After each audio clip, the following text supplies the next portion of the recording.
gostaria de compartilhar sobre discipulado, o instrumento de Deus para nossa cura e proteção. Mas sempre eu gosto de começar com uma coisa engraçada, né? Teve uma senhora muito temente a Deus que estava andando no avião, ela já tinha uma certa idade, e ela tirou a Bíblia para ler a Bíblia. Ela começou a ler a Bíblia, ela não sabia que tinha um homem ateu bem ao lado dela, né? E aquele homem, quando ela começou a ler a Bíblia, ele olhou com um olhar crítico e falou assim: me diga uma coisa, a senhora realmente acredita nesse livro? Ela disse: eu acredito. Ele disse: mas em tudo que está escrito aí? Ela falou: olha, até nos mapas, na capa, tudo eu acredito. Mas me diga uma coisa, e aquela história do Jonas, que a Bíblia diz que foi um peixe grande, uma baleia grande que engoliu? Você acredita nessa história? Ela disse: olha, se a Bíblia, a palavra de Deus, dissesse que foi o Jonas que engoliu a baleia, eu ia acreditar. Ele disse: não, mas me diga uma coisa, seriamente, como que um homem pode sobreviver 3 dias na barriga de um peixe e ainda sobreviver? Ela disse: realmente, o senhor me pegou aí, eu não sei, mas quando eu chegar no céu, eu vou perguntar para o Jonas. E ele disse sarcasticamente, e falou assim: e se o Jonas não estiver no céu? Ela disse: bem, aí ele vai estar no outro lugar, o senhor que vai ter que perguntar para ele.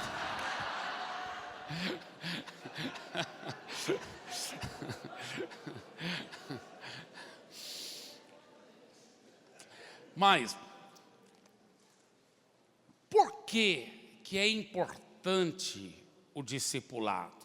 Por que é importante o discipulado? Tem uma história verdadeira que eu ouvi e dizem que realmente aconteceu lá em Paris. Um homem, aparentemente, pelo jeito, ele estava vestido como se fosse um empresário rico. Ele entrou num consultório de um dos psicólogos mais famosos de Paris. Ele começou a abrir o coração e falar: olha, doutor, eu sou muito rico, sou muito famoso. Tudo que as pessoas estão procurando aí, eu já tenho, eu já fiz, mas eu só não sou feliz. Eu tenho um vazio dentro de mim. Bem, eu e você sabemos que ele precisava de Jesus, mas o psicólogo também não tinha Jesus. O psicólogo pensou assim: rapaz, esse homem é rico mesmo.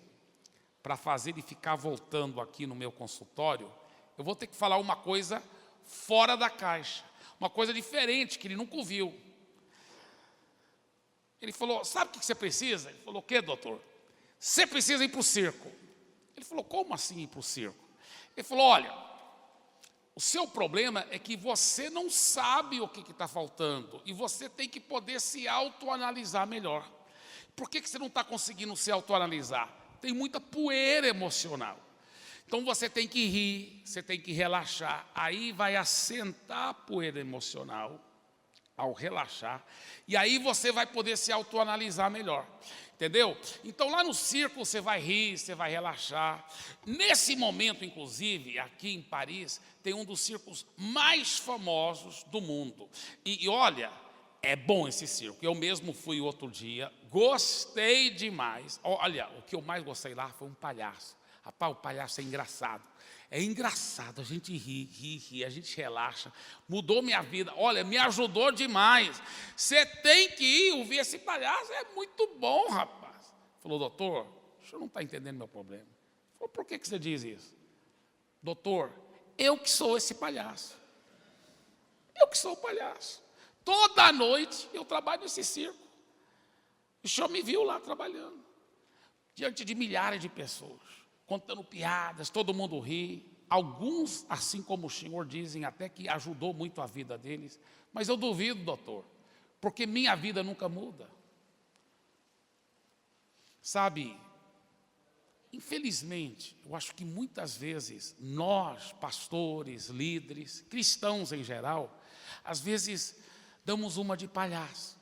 Fazemos de conta que está tudo bem, quando na realidade nem sempre está tudo bem. Usamos máscaras. É por isso que o discipulado tem que ser algo tão confidencial, tão profundo, onde você vai ter a liberdade de tirar as máscaras. Olha, entra ano e sai ano, e tem cristãos continuando com os mesmos problemas. Aquele casal, 20 anos atrás, quando era novo convertido, que ainda brigava que nem gato e cachorro, passou 20 anos, ainda estão brigando que nem gato e cachorro, pelo amor de Deus. Às vezes brigando, indo para a igreja. Marido dirigindo, blá, blá, blá, blá. Esposa, nha, nha, nha, nha. Blá, blá, blá. Nha, nha. Cala a boca, estamos chegando perto da igreja. Aí ela diz, mas essa conversa vai continuar, viu? Aí chegam na igreja, paz, irmão. É uma de palhaço. É uma de palhaço. Por quê? Entrando e saindo. Aquele jovem que fala, nunca mais vou cometer masturbação. Mas entrando e saindo, não consegue vencer. Aquela senhora que fala assim, eu nunca mais vou falar coisa da vida dos outros, mas a próxima vez que ela está com as amigas, e alguém fala assim, soube do fulano, ai, dá uma coceira na língua, aí ela acaba falando e sai a serpente. O que acontece? O que está faltando? Sabe o que está faltando? Que Jesus nunca disse para a gente ir fazer convertidos. Jesus disse, ide, fazei discípulos. Está faltando um discipulado profundo. Está faltando um tratamento. Eu falo, porque depois da intimidade com Jesus, esse foi o meu maior segredo. Porque eu era um jovem solteiro, mas já era líder cristão. E eu não estava conseguindo vencer pecados. Não estava conseguindo.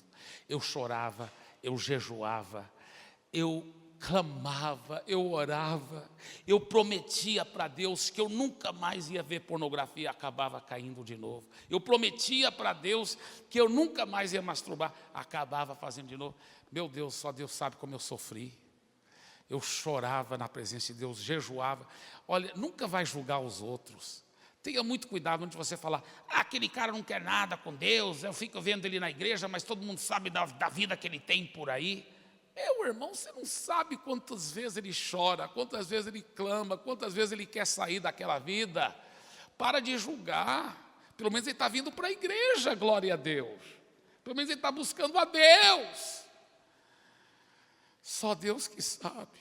Eu seria o maior hipócrita se eu fosse julgar um cristão que não consegue vencer pecado, porque só Deus sabe como eu tenho certeza que não tem ninguém mais fraco aqui do que eu. Eu lembro, eu nunca vou esquecer, eu tentando vencer pecado e não conseguindo, eu chorando. Eu falei, Deus, se o Senhor me fizer um homem de Deus e me ajudar a vencer o pecado de verdade, e se um dia o Senhor me usar grandemente, eu quero fazer uma promessa para o Senhor. Que aonde eu for nesse mundo, eu vou falar para todo mundo que se o Senhor pode usar esse, que é o mais fraco de todos os crentes, então o Senhor pode e quer usar todos os seus filhos grandemente. Eu tenho certeza, se Deus pode usar esse que é o mais fraco, quanto mais Ele quer usar você, porque você não é mais fraco do que eu lhe garanto. Eu tenho cumprido essa promessa na África, na Europa, na Ásia, na Mongólia, nas Américas. Eu tenho falado isso aí, o que eu acabei de falar para vocês. Por quê? Porque só misericórdia de Deus. Mas na minha vida foi o seguinte, primeiro e o maior segredo, intimidade com Deus, tirar tempo com Deus. Tirar tempo, cultivar a intimidade, conversar com Ele, aprender a ouvir a voz dEle, bater papo com Ele, ler a Bíblia, orar, estar íntimo com Ele. Íntimo, relacionamento, não é religião, relacionamento. Maior segredo. E muitas vezes, ao tirar tempo com Deus, o diabo vai cochichar no seu ouvido. Não está adiantando nada. Você não está sentindo nada, você não tem que sentir nada. Muitas vezes parece que seco, mas você fica perseverando, lendo a Bíblia, perseverando em oração. Essa intimidade com Deus é a coisa mais importante para a sua vida.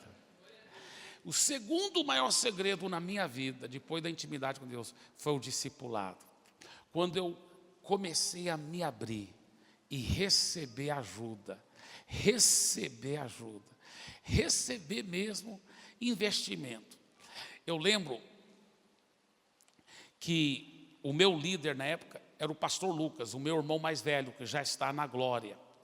O pastor Lucas era o meu líder.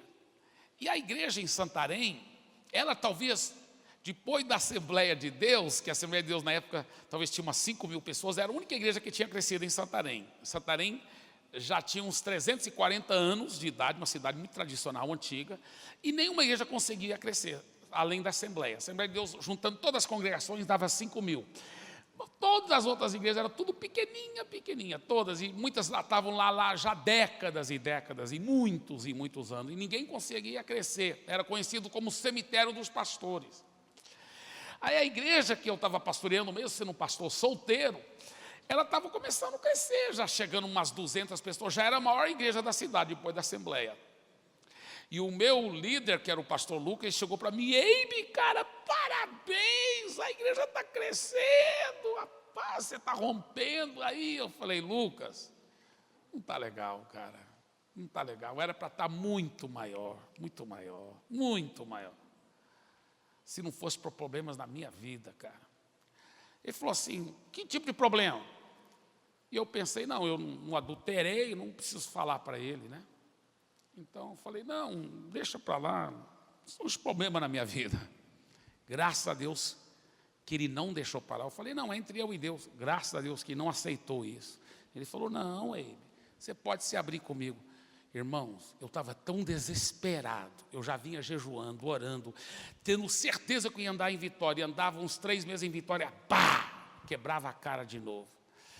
Eu estava tão desesperado, querendo tanta vitória, que quando eu vi que ele não estava me condenando, que ele estava me amando, eu vomitei tudo. Eu fui vomitando, fui me abrindo. E ele não me condenou, ele orou comigo. E eu fiquei me abrindo com ele. Aí eu comecei a andar em vitória. Sabe quando a pessoa volta do encontro, que ela se sente lavada, como alguém falou assim, parece que a pessoa pegou o cara, segurou pelos pés, cabeça para baixo, sacudiu assim. Tudo que não presta saiu. Aí o cara está leve. Nasci de novo. Mas o que acontece? Aos poucos os pecados não vão voltando. Aconteceu comigo. Passava um tempo, aí os pecados foram voltando. Aí eu ficava com vergonha. Ai. Igual a pessoa que foi para o encontro. Mas eu já fui para o encontro, o que eu vou falar agora? Por isso que o discipulado é tão importante. Eu não estava sendo discipulado. Nós nem sabíamos o que era discipulado. Eu falava: meu Deus, que vergonha agora do pastor Lucas. Não vou falar nada não. Eu vou andar em Vitória por 1 ano. Aí eu falo para ele. Olha, depois daquelas conversas, eu ainda pisei na bola algumas vezes, mas agora estou andando em Vitória 1 ano. Mas quando? Não conseguia andar em Vitória 1 ano. Eu ficava pisando na bola, vez após vez. Aí, um belo dia, ele chegava para mim e falava: Eibe, olha como ele foi dirigido pelo Espírito Santo, glória a Deus. Falava: Eibe, como você está naquelas áreas? Eu pensava: bem, a última meia hora, pelo menos eu estou bem, né? Então falava assim: estou bem, ultimamente eu estou bem. Glória a Deus, ultimamente estou bem. Ele falava assim: você tem tido algum problema? Não, ultimamente não. Aí ele falava assim: desde a nossa última conversa até agora, você teve problema em qualquer uma daquelas áreas? Aí eu não podia mentir, não. O diabo é o pai da mentira. Eu falava: não, eu tenho tido sim. Eu tenho tido sim problema naquela área. Aí eu vomitava tudo de novo. Ele não me condenava, ele orava por mim. Comecei a andar em Vitória de novo. Isso aconteceu não sei quantas vezes. Aí numa dessas vezes eu criei vergonha na cara. Eu falei assim para ele: pastor Lucas, de hoje em diante, Você nunca mais tem que me perguntar, porque eu estou te prometendo, em nome de Jesus, se eu tiver qualquer problema em qualquer uma dessas áreas, em 24 horas ou menos, eu mesmo vou te procurar e eu vou falar com você. Sem saber, eu estava me tornando cobaia de uma visão de discipulado que hoje está afetando milhares de igrejas, desde Mongólia, África, Europa, as Américas. Esses dias um pastor de uma das maiores igrejas dos Estados Unidos, de Texas, estava em Santarém. Ele falou, eu quero implantar isso lá. Igreja na Indonésia, o maior país muçulmano do mundo, implantando lá uma igreja de 30 mil pessoas ao redor do mundo. Eu jamais imaginava que eu estava sendo cobaia. Eu só queria era vitória sobre o pecado.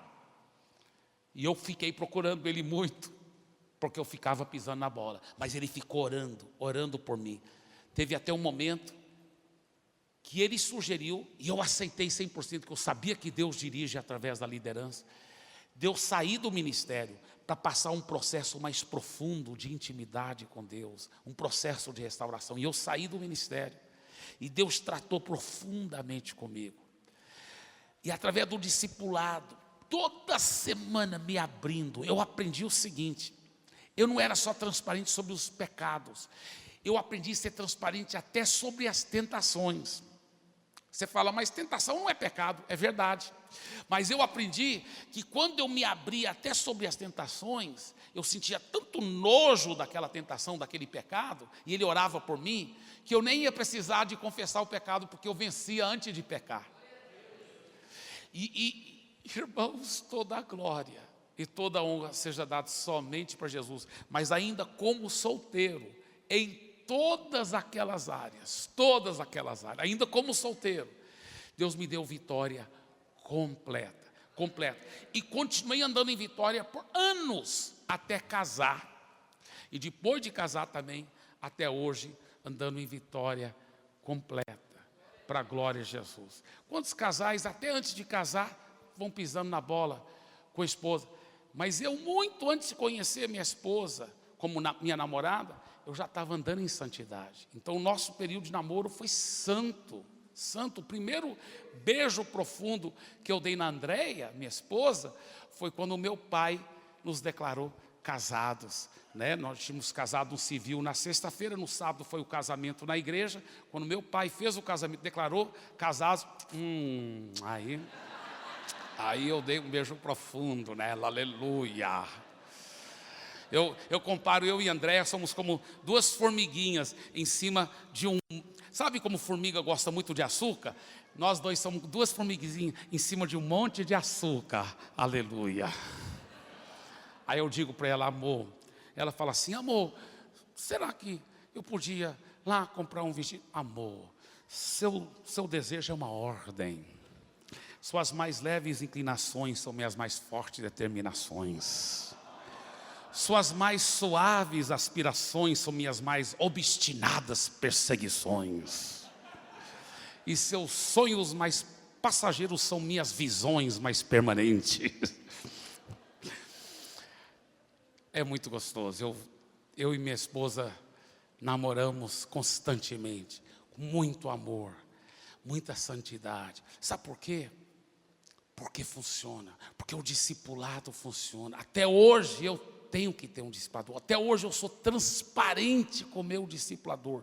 Qualquer área, se eu não tive tanto cuidado com meus olhos, assistindo um filme, qualquer coisa, eu procuro falar com o meu discipulador. Era para eu ter tido mais cuidado. Eu quero ter mais cuidado. Me perdoe. Eu estava assistindo um filme com minha esposa. Sabe quando eu estou assistindo um filme com minha esposa e se aparecer uma cena ruim, eu fecho meus olhos. Amor, fala quando eu posso olhar. Fala quando eu posso olhar. Porque eu tenho cuidado, tenho zelo. Sabe por quê? Porque, meus queridos, não tem nada mais gostoso. Nada mais gostoso de você andar em vitória. De você andar em vitória. De você... Sabe, a Bíblia fala assim, que... a Bíblia diz que a rebelião é como pecado de feitiçaria. Eu sempre pensei que rebelião é fazer um motim, querer derrubar o líder. Mas Deus começou a me dar uma revelação um pouco mais profunda sobre isso. Veja bem, a Bíblia diz que o maligno anda ao derredor procurando alguém para devorar. Quando você se coloca debaixo, através de transparência, de um discipulador, não que vai dominar sobre a sua vida. Não, discipulado não é dominar sobre a vida de ninguém, governar sobre a vida. Não, pelo amor de Deus. O discipulador está aí para lavar seus pés. O bom discipulador, ele olha para o seu discípulo e fala aqui, em relação ao nosso discipulado, eu estou aqui para te servir, para lavar os seus pés, para ajudar você a alcançar os sonhos de Deus para a sua vida. Aí alguém disse, não, mas eu pensei que um discípulo devia ter essa atitude de servir o discipulador. É verdade, esse é o princípio neotestamentário, servir-vos uns aos outros. Todos nós devemos ter esse espírito de servir, tanto o discipulador como o discípulo. Está entendendo? Não é ninguém dominando sobre o outro, tem que obedecer. Não, não é assim. Ou tendo uma coisa doentio, né? Tem que torcer para o mesmo time do que eu. E tem mais, você comprou um carro e não me pediu permissão para comprar o carro. Eu não concordo com a marca que você comprou. Isso não é discipulado, isso é discipaulada. É igual alguém disse, discipulado, estou fora. Né? Não, na realidade, discipulado é para ser algo agradável, gostoso, maravilhoso. O meu filho Daniel tem 15 anos de idade, eu tenho o privilégio de discipulá-lo, ele é transparente comigo, ele me confessa tudo, ele se abre sobre tudo.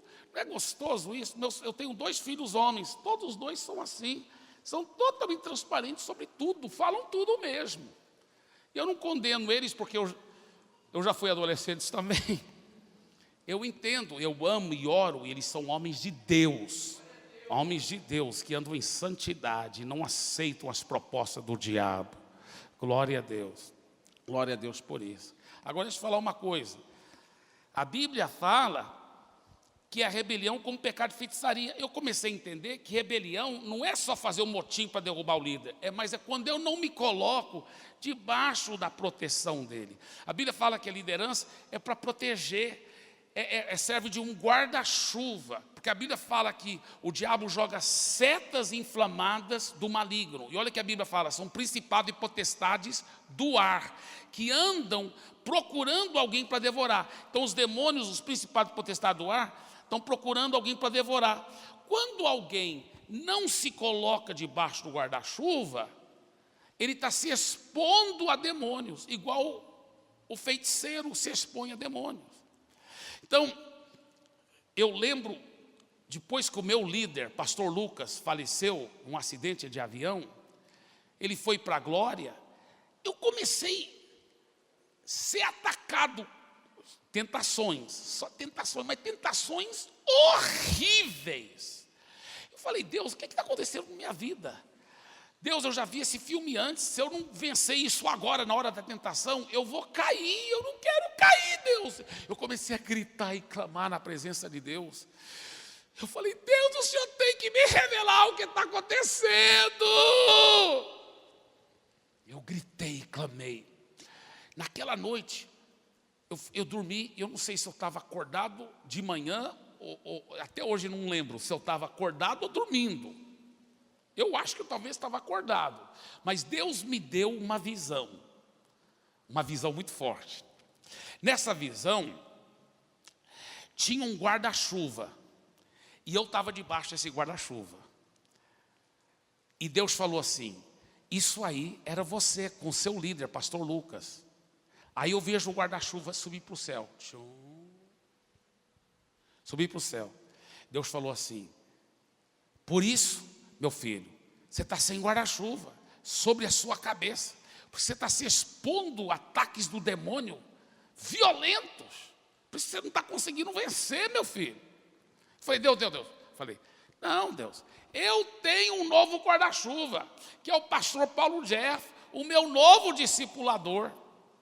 Deus falou assim, é verdade, Você tem um novo guarda-chuva. Só que você não está debaixo dele. Aí ele me mostrou uma outra visão, outro quadro da visão. Nesse quadro tinha um guarda-chuva aqui e eu não estava debaixo do guarda-chuva. Falei, Deus, olha a minha audácia de discutir com Deus. Falei, negativo, negativo, Senhor. Eu estou debaixo do guarda-chuva sim. O Senhor sabe que eu amo e respeito o Paulo Jeff. Eu sou submisso completamente. Ele falou, mas você não é 100% transparente com ele. Você não é transparente como você deve ser. Falei, é mesmo? Ele falou, por isso que você está fora do guarda-chuva. Olha que a Bíblia fala, rebelião é como o pecado de feitiçaria. Qual é o pecado do feiticeiro? Rebelião como o pecado de feitiçaria. Qual o pecado do feiticeiro? O feiticeiro fica lá batendo os tambores. Uga, buga, uga, buga. Fazendo o quê? Chamando demônios, não é mesmo? Aí quando um demônio manifesta em alguém, a pessoa falou, tá vendo? Pegou, quer dizer, chamou demônio, não é mesmo? Qual é o pecado feiticeiro? Atrair demônios sobre a vida dele, sobre a família dele, sobre os outros. Pecado de feitiçaria é atrair demônios. Quando alguém não está debaixo do guarda-chuva, os principados e potestades do ar que estão procurando alguém para devorar, e estão vendo alguém que não está debaixo do guarda-chuva, olha, tem um lá sem proteção. O que ele está fazendo? É como se ele estivesse falando, pode me pegar, estou sem guarda-chuva. Então ele atrai demônios igual um feiticeiro atrai demônios. Por isso que a Bíblia fala, rebelião é como o pecado de feitiçaria, que atrai demônios do mesmo jeito. Uau, quando Deus me deu essa revelação, no próximo dia eu procurei o pastor Paulo Jeff. Falei, pastor Paulo Jeff, eu tenho que me abrir com você. Eu falei para ele, rapaz, eu era totalmente transparente com Lucas, mas com você, sendo que eu não tinha nenhum pecado, eu nunca tinha aberto. Mas eu tenho que me abrir sobre muitas tentações, muitas coisas, estou sentindo atormentado, atacado em algumas áreas e tudo. E eu comecei a confessar e a vomitar e falar detalhes de pensamentos e tudo. E eu lembro que eu estava falando tão alto, porque quando a pessoa está vomitando, às vezes ela, né? Eu falo tão alto que eu pensei, meu Deus, outros vão ouvir no outro lado lá, né? Que eu estou falando tão alto. Aí eu pensei, sabe uma coisa?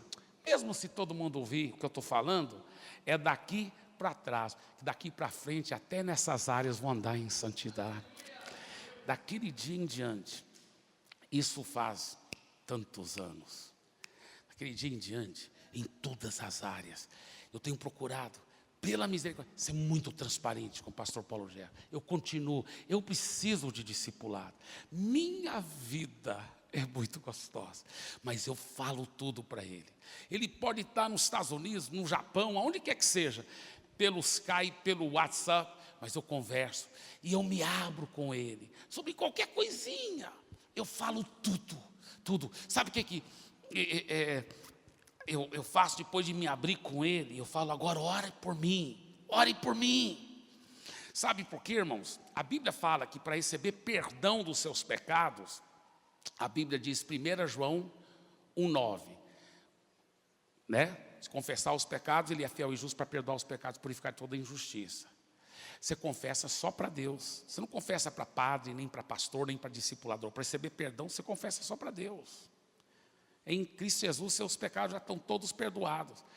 Mas você sabia que nenhum lugar na Bíblia fala que para ser curado daquele problema, você confessa para Deus? Nenhum lugar fala isso. Todo lugar a Bíblia fala que para você ser curado, você tem que se abrir com outra pessoa. E aí que o nosso orgulho muitas vezes é muito grande. Eu me abri com outra pessoa, tem muito cristão que continua na derrota por causa do orgulho. Por causa do orgulho. A Bíblia fala que para você ser curado do problema, por isso que ele fala, confessai os vossos pecados, Tiago 5,16, uns aos outros, e orai uns pelos outros, para serdes curados. E é interessante, quando ele fala assim, para serdes curados, essa palavra curados, no grego é iaumai. E o dicionário grego diz o seguinte, iaumai significa ser curado, mas significa também ser liberto do pecado. Olha só. Então você quer ser liberto do pecado, fica se abrindo, e é um verbo contínuo. Não é você se abriu uma vez, recebeu oração, agora já está curado. Não, você continua se abrindo, prestando conta, continua sendo acompanhado, continua se abrindo, continua recebendo oração, continua se abrindo, continua recebendo oração, continua se abrindo, continua. Uau! Agora a cura veio. Igual aconteceu comigo. Igual aconteceu, e acontece com milhares de pessoas ao redor do mundo, que estão se abrindo, recebendo oração. Agora, por isso que o discipulador é confidencial 100%. Eu discipulo vários pastores de renome. Eu tenho o privilégio de discipular o pastor Cirilo, o pastor Odilon, da Batista Shalom, o pastor Luciano Subirá. Eu discipulo o pastor, sabe, quando um pastor se abre comigo, qualquer discípulo, meu filho, eu não falo para ninguém, a não ser que eu pegue a permissão dele primeiro. Mas não falo para ninguém, porque o discipulado tem que ser de confiança completa entre nós e Deus, e nós estamos lutando juntos e orando para ser curado. Então, quando eu me abro com Paulo Gerro, ele pode estar no Japão, pode estar nos Estados Unidos, aí eu falo assim, agora ore por mim. E eu me ajoelho, onde eu estiver, eu me ajoelho e eu falo, eu não estou me ajoelhando diante do meu discipulador, não, estou me ajoelhando diante de Deus, em reverência. Eu falo, ore por mim. Quando ele está presencial comigo, ele põe a mão na minha cabeça. Por quê? Porque a Bíblia fala, confessai os vossos pecados uns aos outros e orai uns pelos outros para serdes curados. Agora, antes de eu encerrar esse meu tempo aqui, porque daqui um pouco nós vamos fazer duas, obrigado, carinho de vocês. Eu vou fazer duas importantes orações. Uma vai ser para todo mundo e outra para os líderes de célula, né? Nós vamos orar, encorajando e declarando a unção e a bênção de Deus sobre as suas vidas. Mas deixa eu te falar uma coisa aqui, queridos, que é muito precioso. Veja bem, uma vez eu acho que era até na rodoviária antiga de Goiânia, e eu vi lá, né, aquelas lanchonetes, era aquela rodoviária antiga de Goiânia. Goiânia tinha uma rodoviária pequena, feia, antes, e tinha aquelas lanchonetes que, né, e com aqueles salgados, né, igual o pastor Márcio Valadão disse que todo crente tem que ser igual salgado de lanchonete de rodoviária, né, muito óleo e pouca carne, né? Mas, então,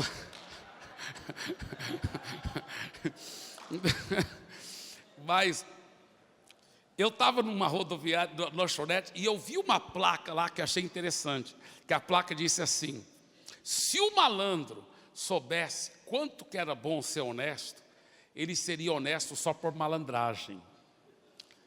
E eu digo a mesma coisa, se o cristão interesseiro, egoísta, soubesse o quanto é gostoso andar em santidade, ele seria santo só por egoísmo, só por interesse, porque é gostoso demais.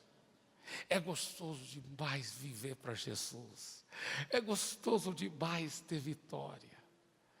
Mas tem um grande empecilho, sabe o que é? É o orgulho. Orgulho, porque eu até falo para a pessoa, não vai se abrir com a primeira pessoa que aparece, não. Vai orar, busca a Deus, fala com sua liderança. Quem poderia ser um bom discipulador sobre minha vida, para eu poder me abrir com ele, receber oração, sabe? Pega alguém que é abençoado pela liderança, alguém que você confia. E eu até falo, quando você começa a se abrir com alguém, se você não conhece muito bem a pessoa, se abre um pouquinho, né? Se ela não contar só para duas pessoas, Deus e o mundo, aí você pode se abrindo mais, né? E você vai confiando. Mas escuta bem, veja bem. Mas deixa eu te falar uma coisa. Quando a pessoa quer mesmo, ela paga qualquer preço. Ela chega a um ponto tão desesperada por ser santo, que ela fala, olha, claro que eu quero que o meu discipulador seja de confiança, mas mesmo se isso espalhar, é daqui para trás, rapaz, daqui para frente eu vou andar em santidade, sabe? Ela fica tão desesperada que ela não importa tanto. Agora, claro que o bom discipulador nunca fala para ninguém, sem pegar a permissão primeiro da pessoa. Agora, o que está impedindo Uma vez que a pessoa conhece esses princípios, dela orar, buscar liderança para saber quem é um bom dissipador para poder abrir minha vida. Porque sempre é homem com homem, mulher com mulher, porque é coisas profundas, onde você vai receber oração, tratamento. É muito gostoso, muito gostoso. Ninguém é uma ilha, nós precisamos de um do outro. Mas é o nosso orgulho que tem muitas vezes impedido. É o orgulho que tem impedido. Por isso que eu quero encorajar a transparência, a sinceridade. Você sabe que sincero vem do latim, que é a palavra sem cera, porque os gregos, os atores gregos, usavam máscaras de cera. E muitas vezes tinha uma máscara sorridente, mas por detrás daquela máscara, um ator muito triste, muito triste. Deus quer que nós possamos tirar a máscara, ser alegre de verdade, ser liberto de verdade, ser transformado de verdade. Isso nós precisamos da intimidade com Jesus e do discipulado, de uns aos outros, para ajudar um ao outro. Eu sempre falo para as pessoas, você não tem que parecer tão santo não, todo mundo sabe que ninguém é tão santo assim. Seja você, seja aberto, seja transparente. É tão gostoso, é tão maravilhoso. Sabe, quando Jesus estava diante do túmulo de Lázaro, Lázaro já estava doente, morto 4 dias. E Jesus disse assim: tirai a pedra. Está lá escrito em João capítulo 11. Eu estava meditando nisso. Por que Jesus não falou, Pedro, João? Porque Jesus não era um grande dominador, um manda-chuva. Por que Jesus não falou, Pedro, João, me ajuda aqui, vamos tirar essa pedra? Eu creio que tinha uma lição espiritual que Jesus estava ensinando. Jesus estava dizendo o seguinte: tirar a pedra qualquer um pode tirar. Ressuscitar o Lázaro somente eu. Mas eu não vou ressuscitar o Lázaro se a pessoa não tirar a pedra. Qual é a pedra que está tampando o seu Lázaro morto? Qual é aquela fachada? Jesus não vai tirar aquela pedra para você. Ele não vai arrancar a sua máscara. Ele não é desse jeito. Ele é tão amoroso. Isso aí só você que pode fazer. Ele não vai tirar a pedra para você.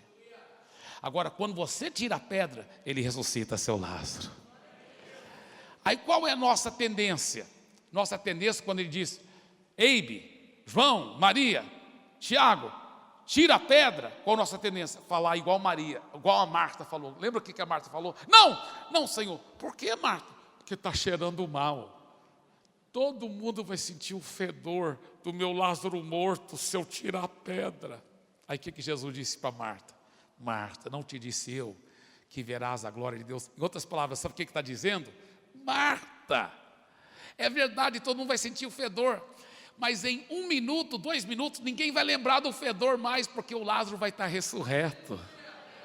Amém?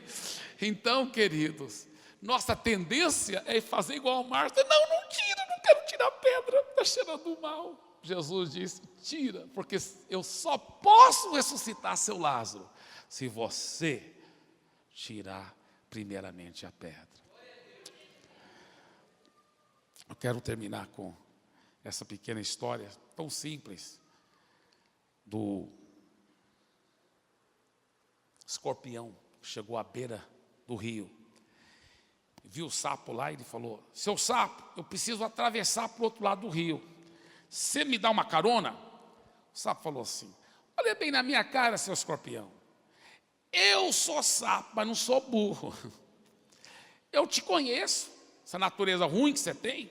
Chega no meio do rio, você vai me dar aquela ferroada mortal, eu vou morrer. Neca, não vou te dar carona nenhuma.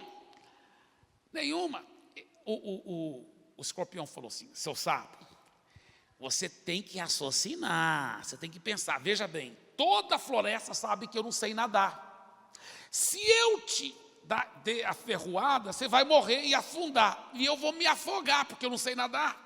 Então, para minha própria sobrevivência, eu jamais faria isso. Estou te dando minha palavra, eu não quero morrer. Se eu te matar, eu também vou morrer. Então, você tem que raciocinar, seu sapo. Aí o sapo pensou com sua mente sapal e falou falou, tudo bem, mas eu vou ficar aqui no fundo, você vem correndo, pula do barranco. Tudo bem. Aí o escorpião pulou em cima da costa do sapo.